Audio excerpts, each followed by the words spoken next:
momenteel zitten we weer volop in het veulenseizoen.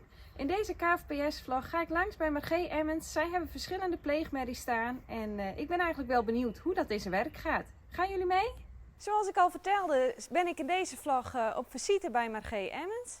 Zij heeft pleegmerries.nl, hoe moet ik het noemen eigenlijk? Ja, dat klopt helemaal. Welkom. Ja, dankjewel. Kan je jezelf even voorstellen? Ja, dat kan. Ik ben Margée Emmens. Ik kom uit Marwijksoord. Ik ben hier geboren en getogen. En mijn moeder woont hier nog steeds. En vanuit hier hebben wij paardenhouderij, maar ook akkerbouw en graszoden. Ja, en de paarden is mijn ding. Ja. En hoe kom je tot zoiets? Nou, uiteindelijk door zelf zoveel ellende te hebben gehad en heel veel merries te hebben verloren, ja, is dit een beetje het resultaat. Dat ik zei, ik wil hier wat mee doen. En laatste merrie wat was overleden, die kon gekoppeld worden aan een pleegmerrie vanuit een bedrijf. En dat maakte zoveel indruk dat ik dacht, dit wil ik ook graag doen. Ja. Dus met een aantal dierenartsen om de tafel gegaan en met de familie uiteraard van, ik wil dit graag doen. En zo zijn we een aantal jaren geleden hiermee begonnen. En hoe ziet dit er precies uit? Want het is een bedrijf. We staan hier bij een merrie die gekoppeld is aan een bont veulentje. Ja, een Baroque Pinto. Maar wat houdt het precies in? Hoe gaat het in zijn werk? Het gaat als volgt. We hebben een aantal merries aangeschaft en die probeer ik een beetje te selecteren naar hoe ze zijn. Vooral het karakter, dat ze heel braaf zijn en meegaand en sociaal en ook graag een veulentje willen hebben. Ja. En vanuit daar starten wij ze op dat ze gaan melk geven. En op het moment dat ze gaan lacteren, dan ga ik ze handmatig 3 keer per dag melken. Ja. En als er dan een moederloos veulentje komt, dan proberen we samen met de dierenarts een afspraak te maken dat wij de koppeling maken, zo noemen wij dat. Ja. En dat houdt dan eigenlijk in dat we de merrie een soort wat weeën laten krijgen. Dan beleeft zij dat als een bevalling. Ja. En dat vergroot de acceptatie, maar het vermindert ook zo dusdanig het risico van accepteren. Ja, dat je dan eigenlijk een hele mooie, het samensmelten krijgt van een moederloos veulen met een veulenloze moeder eigenlijk. Want ze hebben natuurlijk geen bevalling gehad. Nee. Dus, Nee, want je stuurde mij een paar filmpjes. Hè? Ja. We staan nu bij een succesvolle match. Ja, klopt. Hier heb je al een paar stukjes in het vorige film. Die zien jullie als volgers zo over het beeld heen. Ja. Toen viel mij op, de merrie was ook inderdaad helemaal bezweet. Ja, klopt. Ja. Ja, de ene reageert er wat heftiger op dan de andere. En zij reageerde er wel wat zweterig op inderdaad. Ja. Maar het is eigenlijk niet meer dan kramp wat ze krijgen. Ja, En oké. dat herkennen ze als een bevalling. Want Ja. deze dames zijn allemaal op leeftijd. Ja. Maar hebben ook al heel veel veulens gehad. Ja. En het feit dat ze graag een veulen willen hebben. Dan accepteert dat ook veel sneller en veel makkelijker. Ja. Nou, dat was in dit geval was dat ook zo. Ja. Oké. En want doe je dit alleen met Friese paarden? Want dit is natuurlijk een Fries paard. Ja. Maar kan het ook met andere rassen? Ja. Of? Nee hoor, wij hebben inderdaad nu een Fries. We hadden vorig jaar ook een Friese merrie, maar die moesten we helaas laten inslapen. Oké. En deze Friese merrie komt uit Friesland, van meneer Boersma. En die hebben we een aantal weken geleden opgehaald. En die heeft bij die meneer ook heel veel veulens gehad. En hij zei, ik wil heel graag dat die merrie een goed tehuis krijgt. Want Ja. ze is nog te goed om weg te doen. Ja. Maar ze kan eigenlijk niet meer voor de fokkerij of voor het rijden gebruikt worden. Nee, precies. En zo is hoe wij er dan eigenlijk ook het liefste aankomen, rechtstreeks van een goed adres, dat ik Ja. weet dat het goed is, zeg maar. Ja. En vanuit daar kunnen we verder. Kijk, Ja. want ze gaan vanaf hier, blijven ze een dag of 2 dagen hier. En dan gaan ze met de eigenaar van het veulen weer mee naar huis. Ja. Dus ik kan van tevoren ook niet inschatten waar ze komen. Dus Nee. daarom is het belangrijk dat we brave merries. Ja. Nou, het is een hele lieve, brave merrie. Het is een Ja. Andries merrie uit een Ulke. Oké. Een lijntje van Bosma. Ja. Ik ben hier heel blij mee. Hey, en hoe komt het dan? De merrie heeft dan de bevalling als het ware ervaren. Ja.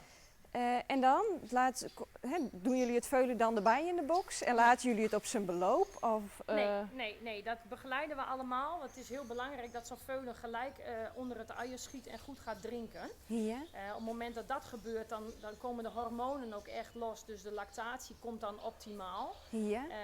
Waarna je ook ziet dat zo'n moeder als het ware een beetje ontdooit. En door die hormonenstroom beginnen ze het veulen ook echt af te likken. En nou ja, als het ware echt te accepteren. Ja. Het beschermende komt ook vrij snel daarna. Hè, dat ze ook heen kunnen kijken waar zo'n veulentje is. Ja. Dus vanaf dat moment dat de acceptatie er eigenlijk is, dat je ziet dat zo'n merrie geïnteresseerd is in het veulen, Ja. is het eigenlijk op dezelfde manier als dat een merrie zelf een veulen heeft gekregen. Daar zit Ja. eigenlijk geen verschil in. Nee. En, Nee. en het verloop daarvan zie je ook, na een bevalling kun je ook wel eens zien dat zo'n merrie een beetje koortsig is in het begin en dat ze Ja. wat kwaad is naar anderen. Ja. Sommige merries tonen precies hetzelfde. Ja, Zijn hè? die eerste dagen ook echt, nou even uit de buurt is mijn nieuwe veulen en na een paar dagen zie je dat het ook beter wordt. Oké. Ja, Want we kunnen hier gewoon bij je in de stal staan. ja, dat is wel een prima. luxe natuurlijk. Maar dat zijn ze allemaal. Ja. En inderdaad, het is nu de enige vries, want je vroeg me er net na, maar we hebben daarnaast allemaal rijpaarden, voornamelijk rijpaarden. Ja. En dan verschillende hoogtes ook, NPS. En een aantal dravers hebben we erbij. Ja. En dat zijn ook... Verschillende hoogtes ook. Ja, dat is Ja. natuurlijk ook. Ja. Die veulens die zijn ook niet... ja, nee, niet allemaal nee, hetzelfde. precies. Van groot naar klein. We hebben nu een aantal hele grote veulens gehad. Dus dan is het mooi dat je ook merries van nou ja, rond de 60, 65 stokmaat hebt. Ja. Maar we hebben ook wel wat kleinere merries erbij. Dus Ja. ja. Ja.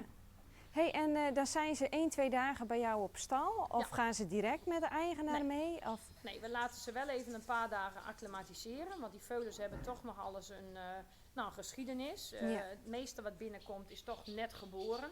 Ja. Dat je ziet toch vaakste dat zo'n merrie direct na de geboorte dat het dan fout gaat. Ja. Het kan ook zijn dat merries bijvoorbeeld geopereerd zijn en dat de melkgifte al minder wordt. En dat zo'n veulen al echt wat een terugslag ook heeft gehad. Ja. Dus daarom is het wel belangrijk dat we ze even een dag of 2 blijven observeren. Ja. En kijken hoe het gaat en koortsvrij blijven uiteraard. En de mest goed op gang blijft, goed blijven drinken. Ja. Dus dat is wel belangrijk. Ja.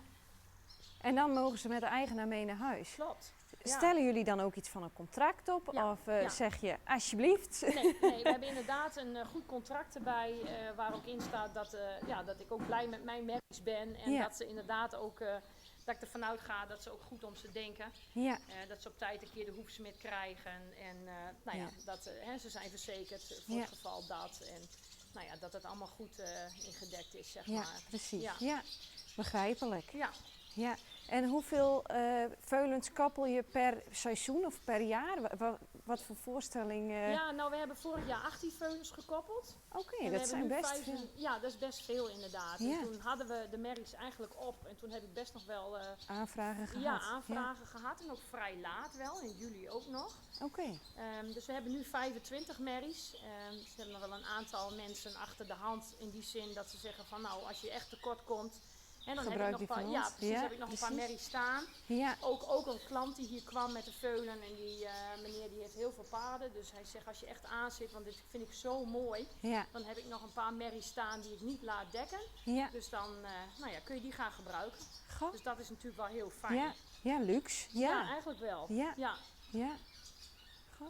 Nou, ik vind het een ontzettend mooi initiatief, Margee. Ja, En ja, er komt heel wat bij kijken. ja, dat is zo. Ja. Ja. Het is Maar niet het- zomaar klaar. Nee, het is Nee. mooi dat het wel bestaat. Want Ja. hè, dan, flesveulens, dat valt ook niet mee om, Nee. om ze met de fles groot te brengen. Nee. Nou nee, dat is absoluut waar. En wat je natuurlijk, naast dat je heel veel kosten hebt en je er heel veel tijd en energie in moet steken. Ja. Hè, de jonge veulens moet je gewoon om de 2 uur een fles geven. Ja.